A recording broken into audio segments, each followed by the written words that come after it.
aku minta teriakan satu kata ya, satu kata yang menggambarkan perasaan teman-teman pada saat nonton Heartbreak Motel. Kita teriakinnya bareng-bareng dalam hitungan ketiga ya. Terserah kata-katanya mau apa, satu kata aja.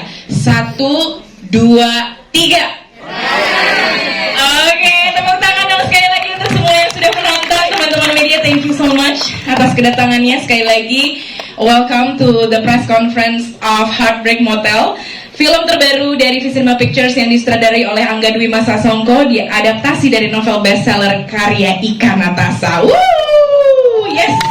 Nama aku Cita Pohan, hari ini menjadi MC untuk teman-teman ngobrol dengan para cast dan filmmaker dari Heartbreak Motel. Gimana? Udah diaduk-aduk perasaannya ya. Dari awal nonton mungkin mengira-ngira sesuatu, ada plot twist lagi, dan endingnya, wah, mengaduk-aduk perasaan kita semua ya. Di sini siapa yang relate sama kehidupannya Ava? Hah? Ada nggak? Banyak ya. Yang ngerasa kayak hidup gimana sih caranya mau bahagia, kok kayaknya sulit banget gitu ya. Dan terjebak dalam peran-peran di dalam kehidupan. Alright, yang pasti Heartbreak Motel tanggal 1 Agustus akan siap dinikmati sama semuanya. Jadi thank you so much untuk teman-teman yang hadir di sini untuk nonton duluan dan pastinya memberitakan tentang karya terbaru ini. Baiklah, kalau begitu sudah siap untuk ketemu dengan cast and filmmakers? Sudah, oke, kalau gitu kita mulai langsung saja. Kita akan bertemu dengan para cast and also filmmaker. Tapi sebelum itu aku juga ingin ngasih tahu teman-teman nih, kalau misalnya mau sharing-sharing berita dan di sosial medianya masing-masing, jangan lupa ya hashtag yang udah siap kita pakai. Karena hari ini juga aku ingin mengucapkan terima kasih kepada Live It by Mandiri Beyond dan juga Plaza Jakarta yang menjadi mitra kerja sama Visinema Pictures dan pastinya turut mendukung film Heartbreak Motel. Baiklah, kalau gitu langsung saja kita ketemu dengan para cast and filmmakers. Kita mulai dari filmmakers dulu ya, udah siap, langsung kita bertemu dengan produser Kori Adianing, sutradara Angga Dwi Masa Songko. Yes, bersama dengan Oke, halo, silahkan Mbak Kiori berdiri di depan kursinya masing-masing, sudah ada namanya. Oke, berikutnya langsung kita ketemu dengan penulis novel dari Heartbreak Motel, Ika Natasha. Yes, ini dia Kak Ika, selamat datang, silahkan dicari namanya. Tenang, ini bukan musical chair, semua kebagian kursi ya. Dan kita akan bertemu juga dengan penulis skenario Mas Alim Sudio. Oke, baik. Berikutnya kita akan bertemu dengan para cast dari Heartbreak Motel. Kita akan bertemu dengan Sheila Dara, Sita Nursanti, dan akan bergabung juga nanti bersama kita Prier Gruno. Silahkan masuk ke area press conference. Yeay. Alright, kita cari namanya masing-masing. Sheila bisa ke ujung sini, Sheila, sambil dada-dada mungkin. Oke, kasih tadi sebelah sana ya. Oke, mari kita bertemu dengan para cast yang membuat hati kita teracak-acak hari ini. Kita akan bertemu dengan dua laki-laki yang membuat bingung hari ini. Ini dia, Chico Jericho dan Reza Rahadian. Plot twist lagi guys. Oke, Reza berdiri di mana tuh Reza? Reza ditaruh aja di situ di belakang ya. Dia akan menghantui seluruh rangkaian acara hari ini guys. Akrab. Kalau dua dimensi aman ya. Oke, silakan Chico, udah ketemu seatnya. Dan langsung saja kita beri tepuk tangan yang paling meriah untuk Laura Basuki.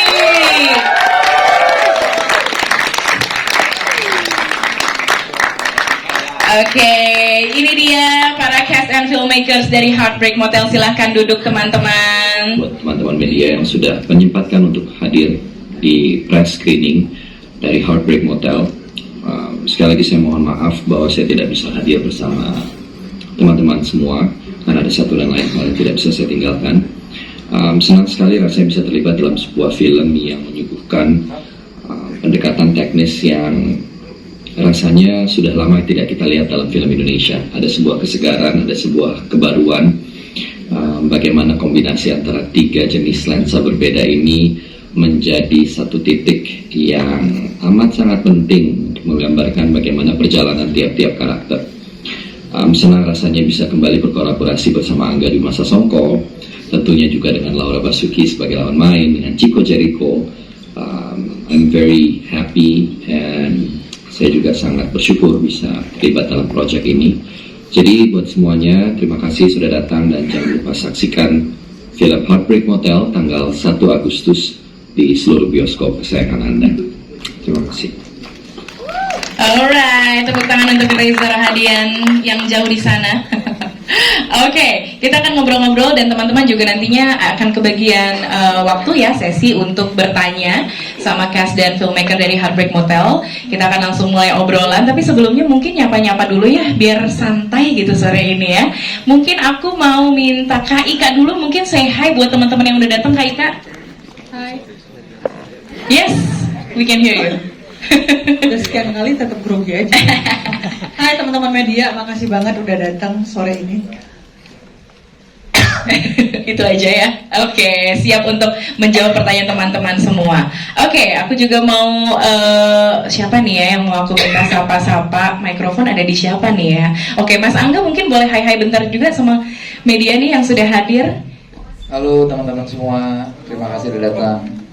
Ya, semoga tadi bisa menikmati filmnya. Siap, kalau begitu kita mulai ngobrol-ngobrol ya. Yang bikin aku penasaran dari film ini sebetulnya adalah, of course, kalau ceritanya beberapa juga ada yang mungkin sudah baca novelnya, terus sudah mengira-ngira juga bentukannya seperti apa gitu kan ya. Tapi tetap dapat surprise-surprise yang ngagetin pada saat nonton. Dan yang paling membuat kaget sebenarnya sebagai penonton, karena tadi aku nonton bareng-bareng sama teman-teman kan di tengah sana.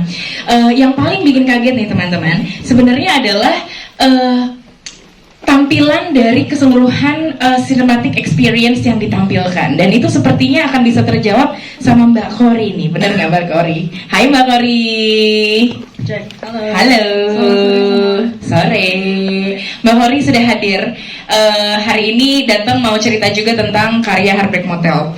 Yang tadi menurut aku paling mengagetkan adalah ternyata satu film dengan menggunakan produksi yang kameranya tuh beda-beda bisa dikemas dalam sesuatu yang sangat amat sangat amat exciting gitu buat penonton gitu, bukannya kaget dan nggak nyaman, tapi ternyata justru bikin satu pengalaman yang berbeda. Nah, aku mau tanya sama Mbak Kori nih, ini kan dalam satu produksi ini pakai 3 kamera bener ya? Ada yang celluloid 16 mm dan 35 mm. Itu alasannya kenapa dan gimana akhirnya bisa dapetin tim untuk bikin ini semua jadi kejadian? Oke. Alasan pertama kenapa kita pakai 3 jenis kamera yang berbeda. Yang pertama, kita mau ningkatin value teman-teman kita untuk punya experience dengan syuting menggunakan celluloid alias syuting beneran, quote and quote. Yang kedua tentu strategi marketing. Sure. Aku pengen orang lain juga bisa turut merasakan gimana rasanya nonton dengan bentuk visual yang berbeda tapi dikemas dalam satu film. Oke, jadi memang ya justru emang mau eksperimental, Yes. and of course ini bisa menambah nilai dari Menambah cinematic nilai dari experience-nya. itu sendiri untuk punya cinematic experience. Keren. Oke, mumpung mic masih di tangannya Mbak Kori, aku mau nanya nih. Ini kan Mbak Kori kan kemarin itu sempat Mas Angga kalau nggak salah bilang kalau ini Heartbreak Motel ini adalah comeback-nya Mbak Kori setelah kurang lebih 4 tahun, bener nggak sih? Iya, memproduksi film kurang lebih udah 4 tahun, baru akhirnya balik lagi di Heartbreak Motel. Apa sih yang membuat akhirnya mau terjun lagi, terus kayak ini kayaknya saat yang tepat deh. Apakah mungkin ada juga relate juga dengan ceritanya Ava mungkin, atau relate dengan keadaan perfilman sekarang ini, atau apa? Yang pertama tentu karena ada kesempatannya, yang kedua karena proyek yang ditawarkan itu sangat membuat aku ingin terjun langsung bikin, karena aku Yes. pengikut KIK juga, membaca novelnya dan menonton filmnya, jadi ketika Mas Angga datang menawari proyek ini ke aku, oke, ini kayaknya saat yang tepat. Aku ingin punya media untuk menyampaikan apa yang aku dapatkan value dari dalam bukunya untuk aku sebarkan ke orang yang lebih luas lagi. Oke, jadi emang udah hook juga sama karya-karyanya Kak Ika ya. Dan ini kesempatan yang kayaknya pas banget. How do you feel about it after 4 years? Oh my god, super excited. Yes. Tentunya balik lagi memproduksi sebuah karya yang menurutku sangat penting dan besar. Terus yang kedua juga pasti deg-degannya luar biasa ya. Of course ya. Selama tahun aku tidak mengalami hiruk pikuk promosi dan produksi, ini benar-benar membuat aku sangat deg-degan. Deg-degan ya, tapi pastinya exciting ya. Deg-degan karena excited. Oke, dan hari ini pastinya udah ditunggu-tunggu banget sama Mbak Kori dan semuanya. Kita kasih tepuk tangan nih untuk Mbak Kori Adiani, selaku produser dari Heartbreak Motel. Oke, berlanjut ke Mas Angga nih sebagai sutradara. Mas Angga, ini kayaknya pada saat film Heartbreak Motel ini muncul gitu ya, maksudnya kayak dikasih tahu, oh ini udah mau launching nih gitu. Kayaknya orang-orang tuh udah ngeh bahwa ini ceritanya Ika Natasha gitu kan ya. Dan untuk pembaca novelnya juga mungkin sudah punya bayangan tersendiri tentang ceritanya. Nah, gimana sebagai sutradara gitu, Mas Angga masukin hal-hal yang out of the box mungkin, atau sentuhan yang craftsmanship-nya Mas Angga banget gitu ke dalam sebuah cerita yang memang sudah jadi dan sudah dikenal. Selain novelnya tentunya yang membuat kami Divisi 5 excited untuk bisa mengalihwahanakan karyanya Kak Ika ke layar lebar. Jadi sebenarnya pertama kali yang juga membuat saya sangat tertarik adalah bagaimana sinopsis itu dikembangkan sama Mas Alim dan Kori gitu. Kemudian ada karakter baru dan punya point of view yang eksponensial dari novelnya, sehingga waktu saya baca sinopsisnya saya bilang, wah ini kalau misalnya saya bisa mengerjakannya dengan pendekatan yang beda, dengan nuansa yang lebih suspenseful, secara project akan sangat Oke. Secara project akan sangat memberikan saya kesempatan untuk eksplorasi lagi gitu, untuk eksperimen dengan bentuk yang baru yang secara storytelling saya nggak pernah masuk ke ranah ini gitu. 13 bom action, heist di Mencuri Raden Saleh, lalu kemudian di NKCTHI film keluarga gitu. Tapi ini kayak sesuatu yang berbeda. Dan waktu Kak Ika kasih green light untuk bisa mengerjakan ini dengan cara saya melihat ceritanya yang ditulis Kori dan Mas Alim dan juga Kak Ika, jadi makin excited gitu. Dan kemudian bagaimana 3 dunia ini bisa diceritakan dengan 3 medium yang berbeda gitu. Lalu keluarlah dengan konsep di mana ada digital, ada 16, ada 35 mm, supaya mudah-mudahan nggak cuman cinematic experience yang berbeda, tapi juga bagaimana dunia AVA ini diceritakan dengan caranya masing-masing. I see. Gitu. Kalau tadi diperhatikan konsep komposisi, letak kamera, gerak kamera antara tiga dunia ini juga diperlakukan dengan cara yang berbeda gitu. Dan menarik untuk bisa punya kesempatan menceritakan ini sebagai seorang yang mungkin saya perlu sadarin adalah karakter utama di film ini dan persoalan utama di film ini adalah persoalan yang lebih ke sensitivitas perempuan gitu. Tapi saya laki-laki gitu, jadi saya perlu belajar punya empatinya. Maka dengan itu saya kemudian memutuskan untuk bagaimana kalau saya menjelajah ke dalam kepalanya Ava gitu. Gitu. Makanya sound design-nya tuh seakan-akan seperti kita lagi ada di dalam Ya. kepala seseorang gitu. Yang sangat memusingkan gitu ya, pusing, yang lagi pusing, kepala seseorang yang lagi pusing, kayaknya gitu. Jadi itu coba diterapkan di sound design juga. I see. Ya, itu juga salah satu yang menurut aku sebagai penonton nih ya, juga yang sangat sangat menonjol. Dari awal mulai soundnya itu sangat ngebawa perasaan kita untuk bisa ke arah suatu emosi gitu. Tapi gimana caranya Mas Angga tetap mempertahankan core ceritanya? Karena kan ini sebenarnya kayak when you dive into the mind of Ava gitu kan, itu kan jadi eksplorasi yang bebas sebetulnya gitu. Core apa yang tetap Mas Angga pegang untuk jadi kayak titik enggak, gue tuh tetap harus napak yang bagian ininya gitu, ada nggak? Ya tentu ketika ahli wahana yang perlu dijaga adalah menghormati karya aslinya. Dalam hal ini karya aslinya berbentuk novel. Maka banyak sekali yang dipertahankan dan dicoba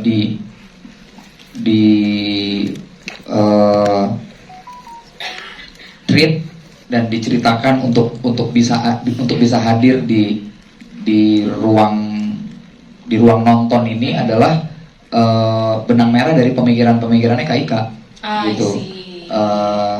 Itu yang harus tetap dipertahankan. Sebenarnya core cerita novel ini tuh apa sih? Kenapa sih novel ini ditulis? Kenapa novel ini penting untuk ada dan dibaca sama orang? Apa yang kira-kira orang bisa tangkap dari novel ini? Terus world building novelnya itu seperti apa? Hal-hal yang itu yang kemudian buat saya adalah benang merah dari sebuah karya yang harus dipertahankan ketika dialihwahanakan.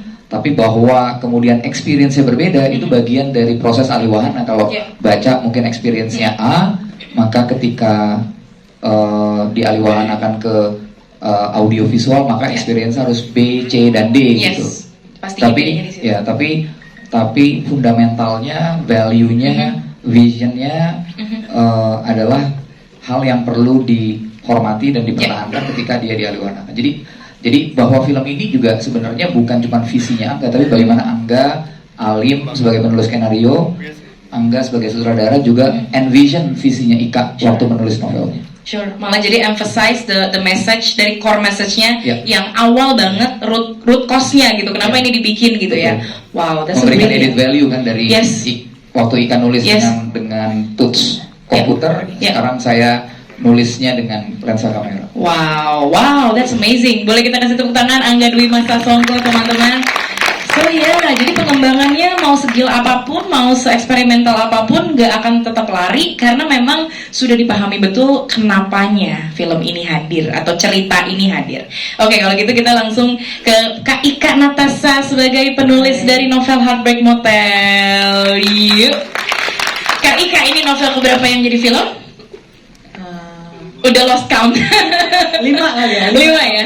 Udah 5 ya. Tapi baru kali ini bersama dengan Visi Demand Pictures dan sama Angga juga ya. Jadi pasti ada yang berbeda dong pengalamannya. Aku udah lama banget pengen karyaku tuh bisa diadaptasi oleh seorang Angga Dwi Mas Sasongko karena jujur aku suka film-filmnya, karyanya, cara berpikirnya. I think Angga is one of a kind.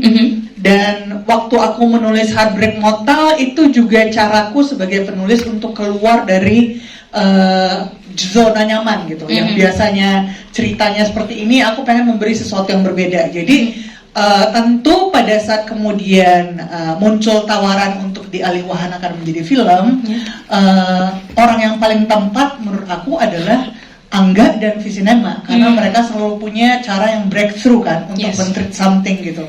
Jadi waktu itu Angga dengan aku ngobrol, aku kan di Medan ya, Angga di Jakarta, kita ngobrol lewat Zoom selama 2 jam, nggak berasa ya kayak meeting gitu. Ngobrol, dan Angga tuh langsung kepikiran bahwa gimana kalau kita nge-treat cerita Heartbreak Motel ini ibarat membawa penonton ke dalam isi kepala si karakternya, yaitu Alpha yang dimainkan Laura Basuki. Jadi kalau di buku kan gampang ya melakukan perubahan point of view gitu. Tapi kalau di sinema seperti apa gitu kan? Kan kita nggak mau dengan cara yang banal dengan nulis oh ini point of view-nya sih. Tapi we have to show instead of selling kan gitu. Dan cara yang dipakai Angga adalah dengan menggunakan 3 jenis kamera gitu kan, ada digital, ada analog 16 mm dan ada 35 mm, dan itu akan menjadi experience buat teman-teman yang nonton, baik yang udah baca maupun belum. It's something new gitu. Kalau buat aku yang penting saat adaptasi itu adalah jangan sampai adaptasinya itu 100% sama plek-plek gitu. Malah aku nggak mau seperti itu karena nggak memberi nilai tambah kan ceritanya. Tapi di sini Angga give so much layers dan tentu dengan performance teman-teman aktor aktris yang luar biasa ini sehingga orang tuh bisa masuk ke sini dan ngerti bahwa oh ternyata kita sama-sama orang yang butuh diakui, butuh dicintai, butuh punya self worth, butuh merasa diterima walaupun dulu pernah dibuang oleh seseorang misalnya. Itu yang pengen kita sampaikan. Jadi the whole package bahwa ini di dunia aktris is just to serve a contrast. Bahwa seseorang yang hidupnya terlihat sangat sempurna, dipuja-puji, bawa piala citra, mungkin setelah ini bawa lagi, gitu kan? Kita aminkan ya Laura ya. Amin.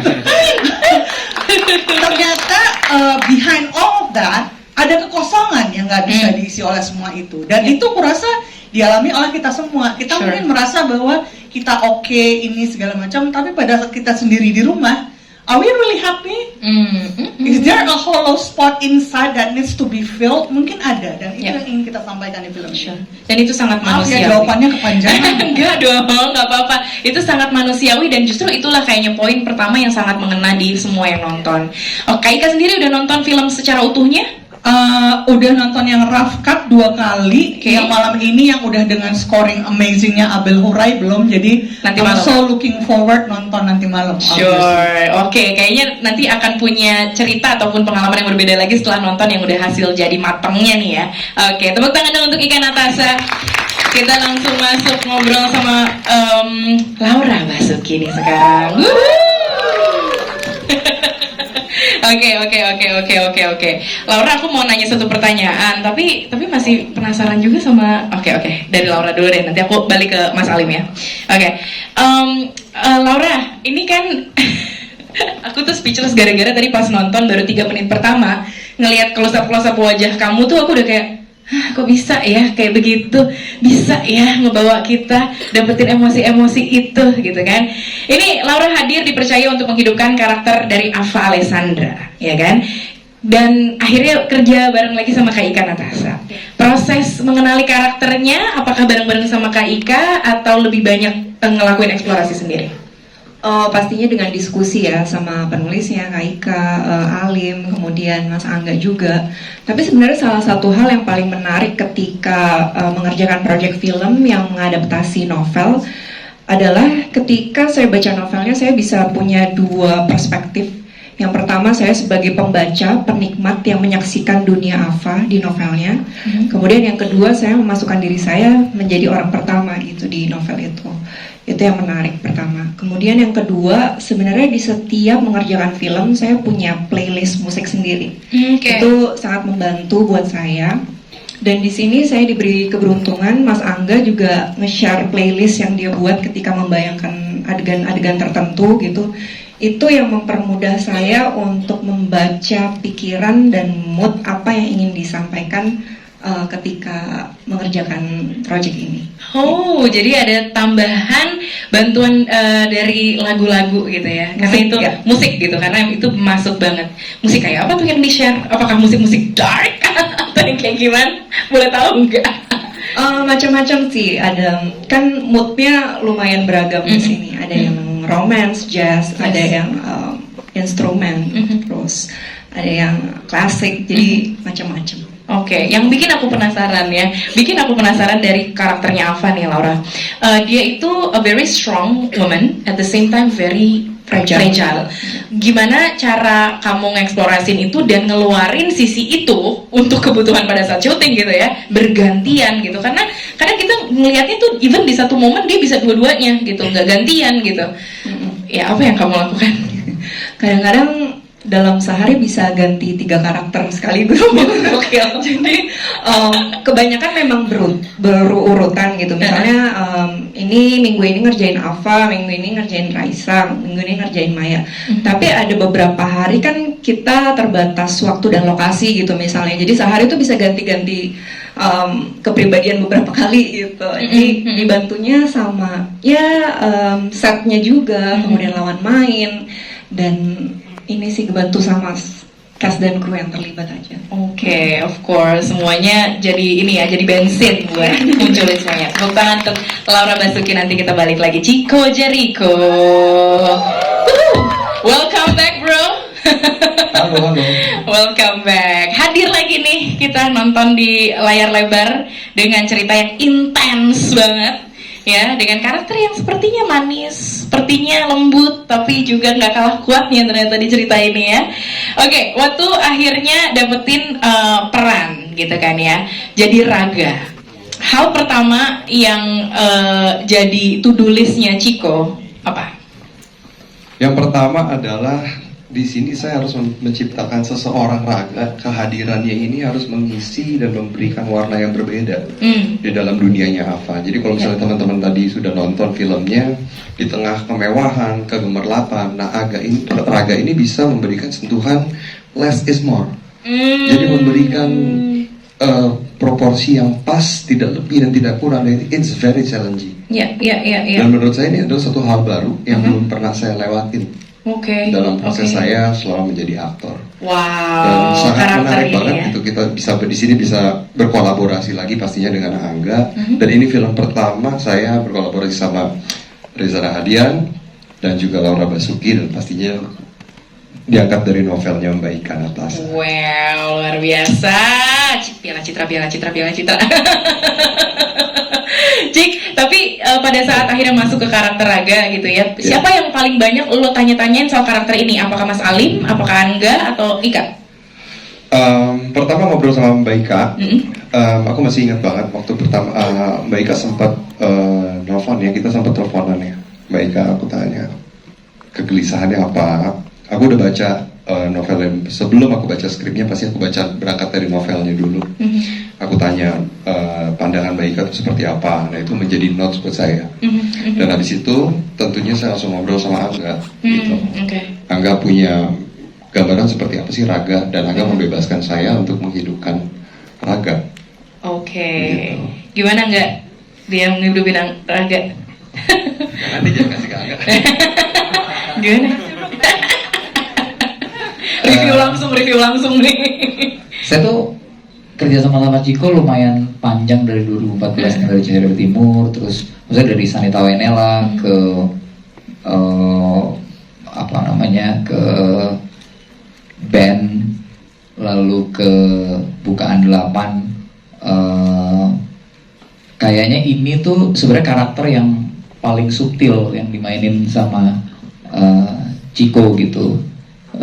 Jadi eksplorasinya menarik banget, bagaimana saya malah sebenarnya Chico tuh banyak yang nggak, mungkin teman-teman nggak kenal gitu. Chico tuh orang di hidupnya aslinya tuh lembut banget, soft boy. Jadi ya sebenarnya Raga tuh nggak jauh-jauh dari aslinya dia, Chico yang soft boy. Oke, setuju sih.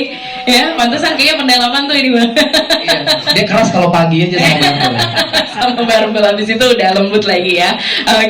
Oke, aku mau beralih ke Mas Alim, boleh kita kasih tepuk tangan Mas Alim Studio. Ini nulisnya berarti bareng kan sama Angga atau gimana prosesnya? Nulisnya bertahap, pertama sama tim Visinema dulu, brainstorming sama Cory, kita mau bikin apa dari bukunya Ika gitu. Tapi emang satu impresi dari aku sama Cory yang sama adalah ketika kita baca Heartbreak Motel, saya ngerasa Ika tuh kayak memang seperti yang dibilang tadi, keluar dari comfort zone-nya, karena 5 halaman pertama tuh ini kok kayak thriller banget ya gitu. Dan ternyata ketika ketemu Mas Angga bilang satu kata yang kemudian membuat saya juga tertantang untuk mengadaptasi adalah Mas Angga bilang, aku maunya bikin film thriller dari buku Ika Natasha. Kebayang gak sih gitu?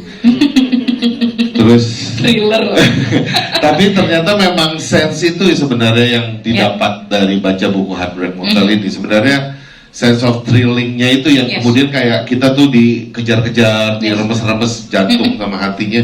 Dan menurut saya itu yang harus kita keep sih memang ketika itu diadaptasi. Cuma PR-nya adalah Ika nulis bukunya nyadar gak bahwa sudah sejauh itu gitu dampaknya. Jadi untuk meyakinkan Ika bahwa Kak ini jadi thriller loh gitu, bukan romance yang bikin ini gitu, Bikin menye-menye. menye-menye, tapi ini thriller yang bikin wah gitu. Deg-degan banget. Terus Ika, nah di situ saya salut Ika sudah dewasa ya dengan enggak ya. Makin dewasa ke sini gitu, mungkin karena makin banyak pengalaman filmnya terus makin menyadari gitu bahwa ada banyak hal yang harus diri dan dia bilang gak masalah gue go gitu. Keren. Jadi keterbukaan dan kerelaan Ika juga untuk diadaptasi dengan sebebas ini gitu. Menurut saya itu satu hal yang juga blessing sih gitu, dan tentu dengan visi dari Mas Angga ya, yang menurut saya sih jujur ngapain sih pakai 3 kamera gitu, maksudnya karena PR ya. buat saya lebay banget sih gitu kayak lebay banget sih kalau 3 kamera buang-buang duit deh gitu. Kayak 1 kamera aja udah skrip gue, bukunya Ika kayaknya udah worth deh gitu. Tapi ternyata ya saya baru ngerti sih kenapa Angga punya, ya orang punya passion, punya visi, punya keteguhan hati, memang pada daerah akan menghasilkan sesuatu yang luar biasa sih. Jadi saya terima kasih. Saya juga rada nyesel sih pakai 3 kamera tuh. Sebenarnya ya, repot sendiri ya. Tiba-tiba ada satu tim gitu 3 hari kantor nggak pulang-pulang. Saya tanya ngapain? Benerin kamera. Ini kamera udah 12 tahun nggak dipakai Pak. Terus jadi kita pasti bisa ngerekam apa nggak? Ya hollow alam katanya. Cur nih. Tapi hasilnya ternyata memuaskan ya. Hasilnya sepadan lah dengan kerempongan yang dibuat sendiri. Dan prosesingnya tuh teman-teman kalau tahu nggak di Indonesia. Jadi setiap kalau kita syuting pakai film, kita syuting kita nggak tahu itu sebenarnya kerekam apa enggak.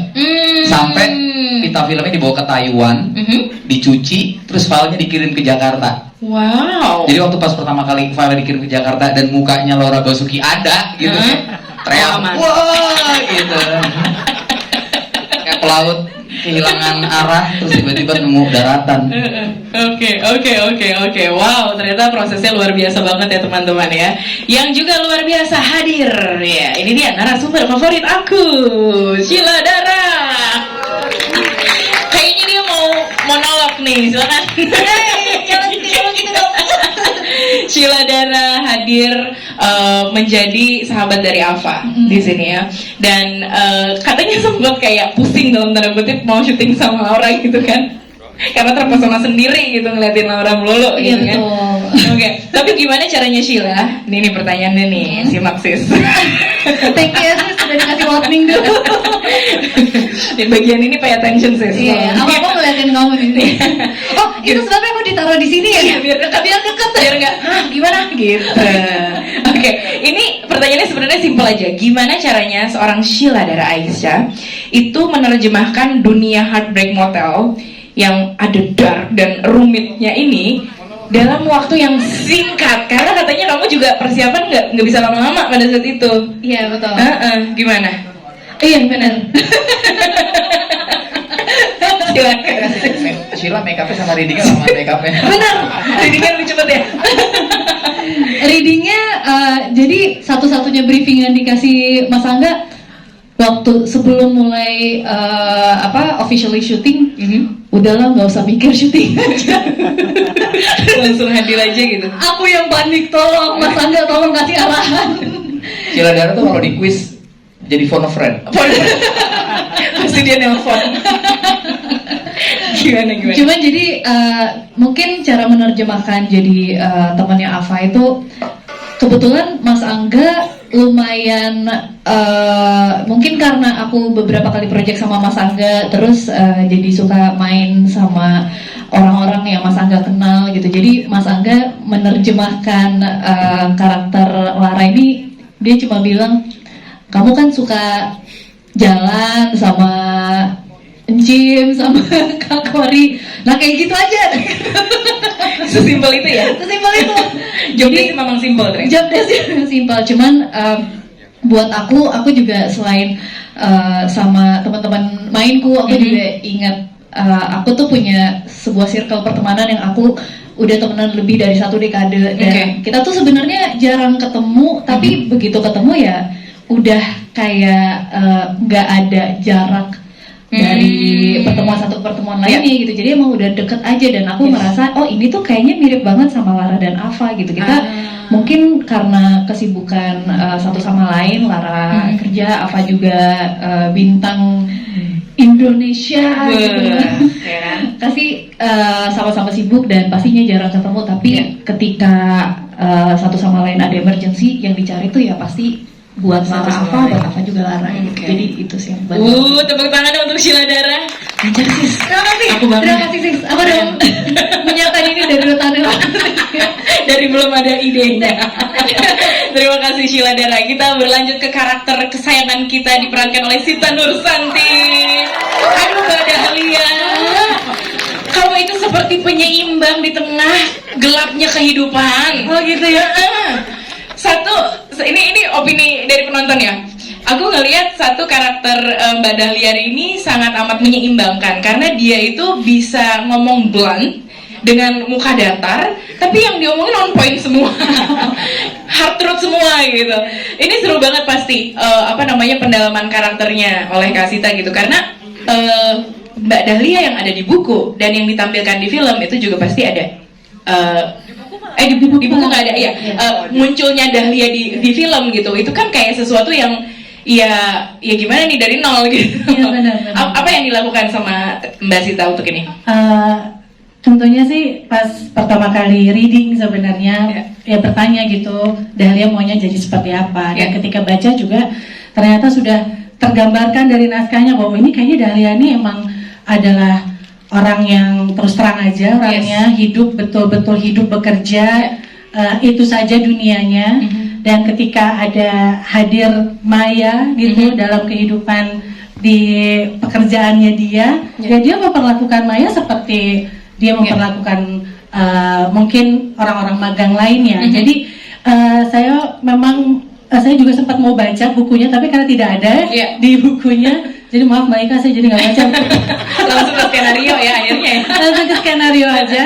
Sebenarnya yang bikin deg-degan adalah karena ini pakai kamera film, jadi ada bagian-bagian yang saya benar-benar ini harus, berarti kan mengurangi sekali kemungkinan buat cut di tengah karena salah.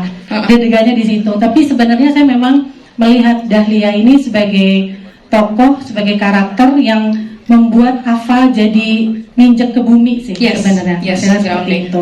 Jadi kalau memang dibilang menyeimbangkan, mungkin memang jadi seimbang gitu kehidupannya Ava. Dan di saat memang Ava lagi gundah-gulana, jadi saya memainkan Dahlia menjadi tokoh itu. Oke, tepuk tangan dong Sita Nursanti. Oke, teman-teman, kita punya waktu untuk tanya jawab.